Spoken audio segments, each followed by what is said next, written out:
Praise the Lord. என் பேர் crystal. நமக்கு இந்த வாட்டி கொடுக்கப்பட்ட டாபிக் உனக்குள்ளதை பற்றி கொண்டிரு. பற்றி கொண்டிரு அந்த வார்த்தையை பார்க்கும்போது நமக்கு பற்றிக்கொள்ள எத்தனையோ காரியங்கள் இருக்கு இந்த வாழ்க்கையில. நம்ம ஆவிக்குரிய ஜீவத்துல ரட்சிப்பை கொடுத்துருக்காங்க, பரிசுத்த ஆவியானவரை கொடுத்துருக்காங்க, அவருடைய ஜீவனையே நமக்காக கொடுத்துருக்காங்க. ஸோ எத்தனையோ காரியங்கள் ஏசப்பா நமக்கு கொடுத்துருக்காங்க.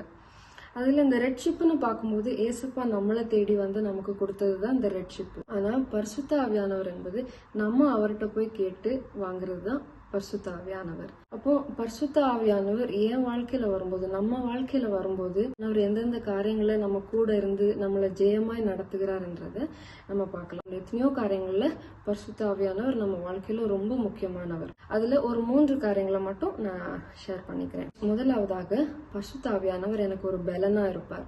ஃபார் எக்ஸாம்பிள், நம்ம வந்து ஒருத்தவங்க நடக்க முடியாதவங்க இருப்பாங்க, அவங்களுக்கு வந்து ஒரு கால் இருக்காது, சில பேர் பலவீனத்து நிமித்தம் நடக்க முடியாம இருப்பாங்க. அப்போ அப்படிப்பட்டவங்களுக்கு ஒரு கோல் கொடுப்பாங்க, ஊன்றுகோல். அப்போ அவங்களால முடியாதது அந்த கோலை பிடிச்சிக்கும் போது அவங்களால நடக்க முடியுது. அதுதான் ரோமர் 8:26 சொல்லுது, நமது பலவீனங்களில் நமக்கு உதவுகிறவர். அது யாருன்னா பரிசுத்த ஆவியானவர். அதாவது நமக்கு எப்படி பிரேயர் பண்ணணும்னு தெரியாது, ஆனா நமக்கு பிரேயர் பண்ண தெரியாதனால ஆவியானவர் தாமே வாக்கு கடங்கா பெருமூச்சுகளோடு நமக்காக வேண்டுதல் செய்கிறார் அப்படின்னு இருக்கு. அப்போ அவர் வந்து ஒரு ஊன்றுகோலாக, ஒரு பலனாக பரிசுத்த ஆவியானவர் இருப்பார். 2வதாக ஆவியானவர் எனக்கு ஒரு வெளிச்சமா இருப்பார். இப்போ வந்து வீட்டுல இருப்போம், ஒரு பொருளை நம்ம தேடுவோம், இருட்டா இருக்கு அப்படின்னா நம்ம பொருள் என்ன தேடுறோம் தெரியும், பட் இருளா இருந்தா நம்மளால அது எடுக்க முடியாது. அப்ப என்ன பண்ணுவோம், டார்ச் எடுப்போம். டார்ச் எடுத்து அடிச்சு அந்த எதை தேடுறோமோ அதை நம்ம எடுப்போம். இதே மாதிரிதான் ஐசாயா 30:21 சொல்லுது, நீங்க வலதுபுறமா இடதுபுறமா சாயும் போது நமக்கு ஆவியானவர் சொல்லுவார், வழி இதுவே, இதுல நடவுங்கள். அந்த வெளிச்சம். ஸோ அந்த வெளிச்சத்துல நமக்கு நமக்கு என்ன தேடுறோமோ அது நமக்கு கிடைக்கும். நம்ம வாழ்க்கையில நிறைய இருள் சூழ்ந்த சுச்சுவேஷன்ஸ் வரும்.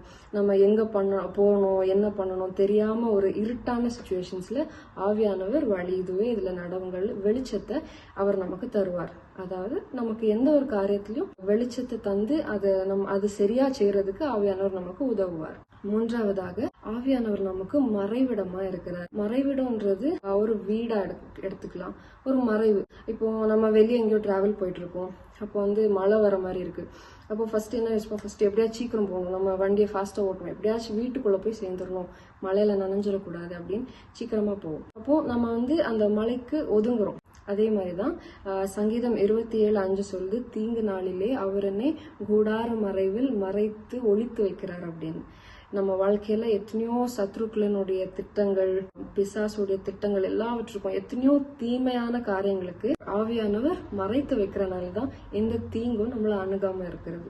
சோ ஆவியானவரை எந்த அளவுக்கு பற்றி கொள்கிறோமோ அந்த அளவுக்கு நம்ம வாழ்க்கை வந்து ஒரு ஜெயமுள்ள வாழ்க்கையா இருக்கும். நம்ம அவரை பற்றி கொண்டா அவர் கண்டிப்பா நமக்கு பலனாக, வெளிச்சமாக, மறைவிடமாக இருப்பாருன்றதுல எந்த சந்தேகமும் இல்லை. அதனால உன் எல்லா பற்றாக்குறைகளிலும் உனக்குள்ளதை பற்றி கொண்டிருந்தால் பற்றி எரியும் தீபமாக உன்னை உலகிற்கு முன்பாக பிரகாசிக்க பண்ணுவார்.